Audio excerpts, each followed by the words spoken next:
Ang nakaraan. Dahil nasa hindi kabisidong lugar ang ating bida, binigyan niya ng kontrata ang lalaking kanyang kausap na maging kanyang mata at tenga sa loob ng 1 taon. At dahil nalamang niyang mula sa kilala at malakas na sekta ang ating bida, agad itong pumayag, dahil alam niya na sulit ang pagsakripisyo ng kanyang buhay kung maglilingkod siya kay Yun-sul. Pagpapatuloy. Habang tumatagal ang competition, parami na ng parami ang mga taong pumupunta sa lugar na ito para manood ng nagaganap na laban, hindi lamang iyon, dahil inaabangan na rin nilang makitang lumaban ang kilalang killer na si Yun-sul. Sabi ng lalaking ito na nakatingin sa ating bida mula sa malayo, ang taong lalaban ngayon ay ang taong tumalo kay Yeonjiwi, at Master of the Greater Good, na si Ipua. Ang ating bida ay kilala ngayon sa tawag na Killer Star. Iyon ay dahil sa mga taong pinatay nito at mga tinalo, dahilan kung bakit maraming taong gustong manood ngayon sa lugar na ito. Sabi ng lalaking naka-green, siya pala ang tanyag ngayon na Killing Star, sino ang makakalaban niya? Tanong nito sa may katabaang lalaki. Maya-maya naman biglang may isang taong sumisigaw sa mga sandaling ito at tinataas ang kanyang kamay para tawagin ang atensyon ng karamihan. Agad itong nagsalita na nagkaroon raw ng pagbabago sa mga lalaban, talagang umariba na ang mga ito para lang itapat ang ating bida sa tatapos na sa kanya. Dahil doon, ang mga tao sa paligid ay nagulat sa inanunsyong balita, bakit raw biglang nagpalit ng mga lalaban, gayong may nakatakda ng lumaban ngayon. Ayun na nga, ang mga opisyal ay lumapit na ngayon, at nagsabit ng bagong matches na lalaban, ang nabago ay ang laban na nakahaharapin ng ating bida. Dahil ang ngayon, iba na ang kanyang makakalaban, Bu Yun-sul, laban kay Musam Rang, ang nilalang na siyang gagamitin ng mga corrupt na opisyales para lang pabagsakin ang ating bida. Nang marinig nila ang makakalaban ng ating bida, agad nanlaki ang mga mata ng mga ito, gulat na gulat sa kanilang nakita at nalaman. Wow, ibang klase, iba't iba ang naging reaksyon ng mga ito sa kanilang nakita at narinig, dahil ang makakalaban ni Yun-sul ay hindi basta-bastang nilalang. Hindi lamang iyon, matapos ng biglaang pagkagulat, ang mga tao rito ay biglang naghiyawan ng napakalakas, tuwang-tuwa sa kanilang nalaman, dahil makakapanood sila ngayon ng napakagandang laban. Ang ating bida naman ay nagulat rin sa kanyang narinig, iyon ay dahil napakalakas ng hiyawan ng mga tao, at hindi niya maintindihan kung bakit ito ginagawa ng mga tao ngayon. Sabi ng lalaking ito, bakit nagsisigawan ang mga tao ngayon rito? Anong nangyayari? Pagtataka nito, sabi naman ng kausap nito, ano, wala kang kaalam-alam.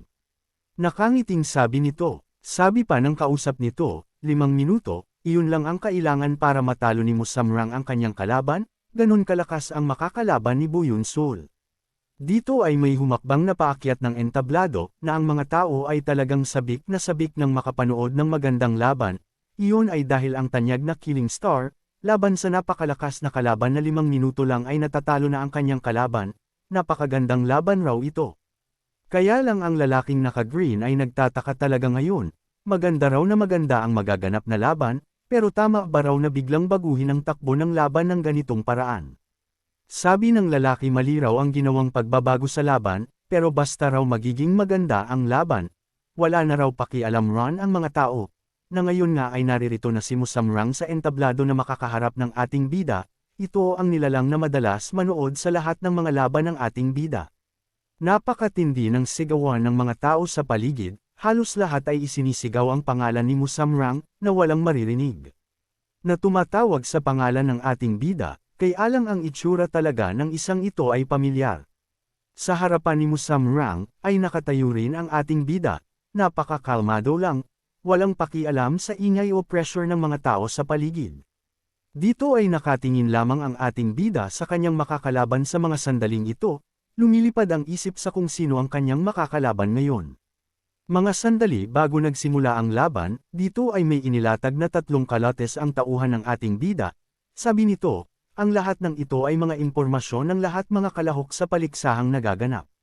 Namamangha ngayon si Yun-sul sa abilidad ng kanyang tauhan, dahil sa loob lamang ng 2 araw ay may nakalap kaagad na impormasyon ng taong ito, higit sa inaasahan ng ating bida, na nahihiya-hiya naman ang tauhan ni Yun-sul.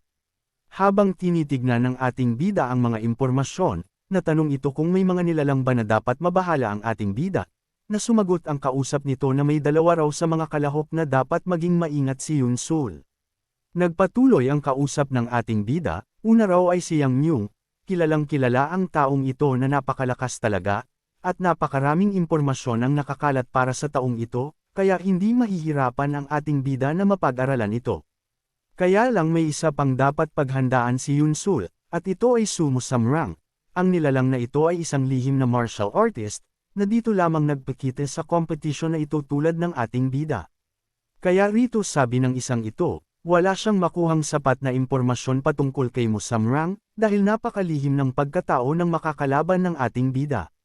Sabi naman ng kausap ng ating bida, dapat raw mas maging maingat raw si Yun Sul kay Musamrang kaysa kay Yang Myung, dahil hindi alam kung gaano kalakas, at kung anong abilidad at kung saang sekta napapabilang si Musamrang. Kasalukuyan, dito ay titig na titig ng may katapangan itong ating bida sa kanyang kalaban ngayon, dahil wala siyang kaalam-alam kung paano lumaban si Musamrang. Hindi lamang iyon, dahil tulad ni Yun Sul, ang isang ito ay tinatago rin ang kanyang pagkatao, na maaaring galing rin ito sa demonic sect, or isang kilalang sekta. Alam na alam rin ng ating bida na hindi niya matitiyak na mananalo siya rito pag tinago pa niya ang kanyang totoong abilidad. Agad namang bumaling ang mata ng ating bida sa isang direksyon, na napapaisip ito sa kung anong nangyayari ngayon, at sino ang may kagagawa ng mga pagbabago sa laban. Sa unahan ng entablado, may isang nilalang ang nagtatago, ang pinakautak ng corruption sa competition na ito, dahilan kung bakit rin pinalitan ang kalaban ngayon ni Yun Sul, para masigurado ang kanyang pagkatalo. Nakatingin si Yun Sul sa tabing na ito, napapaisip siya sa kung anong binabalak ng host ng competition na ito, pero tiyak ni Yun Sul gusto siyang ipapatay as laban ng makakalaban niya ngayon. Kaya lang kahit na ganun, ang ating bida ay hindi natatakot ngayon, iyon ay dahil para sa kanya. Kung malakas ang kalaban, mas maganda, dahil may makakalaban siyang malakas na nilalang, at masusubukan ang kanyang lakas. Ang isang ito naman ay nakatingin lang rin sa ating bida ngayon, hindi nagsasalita, hindi rin gumagalaw sa kinakatayuan niya ngayon. Agad nang nagsimulang mamagitan ang referee, at nagsabi na maghanda na ang dalawang kalahok na ito, sa magaganap na mabangis na laban. Matapos magsabi ng handa, agad niyang itinaas ang kanyang kamay, at sumigaw na, simulan ang laban, na nagsigawan rin kaagad ang mga tao sa paligid, sa kasabikan nila. Dito nga ay naunang sumugod si Yun Sul, napakabilis, walang sinasayang na sandali. Iyon ay dahil ang kanyang kalaban ay malakas na nilalang, kaya hindi pwedeng ang kalaban ang magdikta ng laban. Agad na hinugot ni Yun Sul ang kanyang espada, iwinasiwas pasulong sa kanyang kalaban, napakabilis, nakamamatay, kaya lang hindi ito tumama kay Musamrang, iyon ay dahil mabilis itong naiwasan ng kalaban, sa simpleng paghakbang sa likuran ito. Ang isang ito ay titig na titig sa ating bida, nagliliwanag ang mga mata at nagsabing, tulad ka pa rin ng dati Yun Sul. Sambit nito, tanda na talagang kilala at nakasama na niya ang ating bida noon, na nangangahulugan na galing rin ito ng demonic sect. Dahil doon, agad na natigilan si Yun Sul, dahil sa lugar na ito ay dapat walang nakakakilala sa kanya, pero bakit kilala siya ni Musamrang na hindi niya kilala kung sino ang kanyang kalaban? Kaya lang nang itatorok na sana ng ating bida ang kanyang espada sa leeg ng isang ito, agad na nagtaas ng kamay si Musamrang, at nagsabi na suko na siya sa laban, na nangangahulugan na ayaw niyang kalabanin ang ating bida, hindi sa natatakot siya, pero parang may kung anong koneksyon ng dalawang ito kaya ayaw labanan ni Musamrang si Yun Sul. Dahil doon, ang mga manunood ay gulat na gulat sa mga sandaling ito, napanganga na lamang sila sa gulat, ano raw nangyari, hindi pa raw umiinit ang laban, natapos na kaagad. Kahit ang isang ito na nasa likuran ng tabing ay inis na inis sa nangyari, iyon ay dahil wala sa plano ang ginawa ni Musamrang, delikado ngayon ang mga plano nila sa ginawa ni Musamrang. Ang ating bida rin ay gulat na gulat sa mga sandaling ito, anong ginagawa ni Musamrang bakit hindi siya nilabanan nito, at bakit siya kilala nito.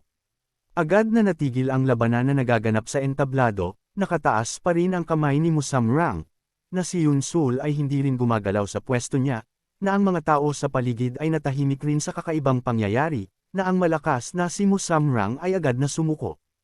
Ang referee ay agad na lumapit kay Musamrang, ano? Seryoso ka bang sumusuko ka na? Tanong nito sa lalaki na nakatayo lang ngayon at hindi nagsasalita. Agad na humakbang palayo si Musamrang, at nagsabi, "Oo, suko na ako," sagot nito, na hindi man lang pinansin ang referee, at nagpatuloy lang sa paglakad palayo. At wala na ngang nakapigil pa sa pag-alis ni Musamrang, na ang ating bida at ang referee ay naiwan na lang sa gitna ng entablado na nakatingin sa lalaking umalis, na ang mga tao sa paligid ay gulong-gulo ngayon sa nangyari. At dahil doon, napilitan na ang isang ito na mag-announce sa resulta ng laban, dahil sumuko na si Mr. Musamrang, ang panalo ngayon sa labang ito ay si Mr. Buyunsol. Galit na nagsigawan ang mga manunood sa mga sandaling ito, "Anong klase iyon? Napakawalang kwentang laban yun," galit na sabi ng mga tao. Ang iba pa ay talagang nakikipagtalo sa referee, naparito raw sila para manood ng laban. Ang iba naman ay mukhang galit dahil natalo ata sa pusta na walang halos nangyari. Dito ay titig pa rin ang ating bida sa kalabang umalis na lang bigla, at dito ay nagkakaroon ito ng idea kung sino talaga si Musamrang. Lumipas ang mga oras, lumipat ang eksena rito sa Treasury Pavilion, sa Shining Gold Pavilion, na may namumuong sama ng loob sa lugar na ito. Dito ang isang ito ay galit na galit talaga, kinalampag pa niya ang lamesa, "Sumuko ka." "Ano yun? Sira ulo ka ba?" Galit na sabi nito. Sabi pa ng isang ito, "Akala ko ba ang sabi mo ay wawasakin mo ang killing star na iyon? Anong nangyari, bakit ka sumuko, putik ka, pag may nangyaring hindi maganda sa plano ng taong iyon, paktay talaga." Nakaturo pa ito kay Musamrang, at nagsabi, "Sa oras na masira ang plano, hindi ko masisiguro na mabubuhay ka pa," galit na sabi nito na puno ng pagbabanta.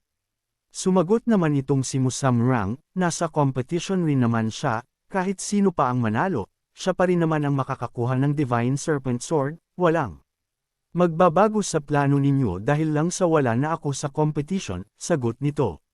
Sabi naman ng isang ito, "Wala akong pakialam sa bagay na iyon, alam mo naman siguro kung anong nangyayari pag nagalit ang isang iyon, bakit mo ba ginawa ito?" Sigaw nito. Dito ay humakbang na palabas itong si Musamrang, at nagsabi, "Wala akong obligasyon na sagutin ang tanong mo na iyan." Galit naman na sumagot ang isang ito, "Napaka-irresponsible." Sumigaw pa ang matabang buhay, "Ipapaalam ko sa kanya ang mga ginawa mo ngayon, tignan lang natin kung makaasta ka pa ng ganyan." Kaya lang tuloy-tuloy lang sa paglakad ang isang ito, na para bang walang naririnig. Dito ay napahawak ito sa ibabang bahagi ng kanyang maskara, na para bang tatanggalin niya ang takip sa kanyang mukha ngayon. Ayun na nga, tinanggal na nga ng isang ito ang nakatikip sa kanyang mukha, at may ngiti sa kanyang mukha, na nagsabi, "Hindi ko inaasahan na makikita ko siya sa lugar na ito." "Long time no see, Buyunsol," sabi ng isang ito na tuwang-tuwa na nakita ang ating bida, patunay na talagang kilalang kilala niya ng malala si Yunsol. Kung tama tanda ko mga kaalyansa, ito ang nilalang na tinulungan ng ating bida nung unang pagsubok nila bago makapasok sa Ten Demonic Master, na muntik mapatay ng lahat ng humahabol sa kanya. Kayo ba? Sino sa palagay ninyo ang isang ito? Abangan!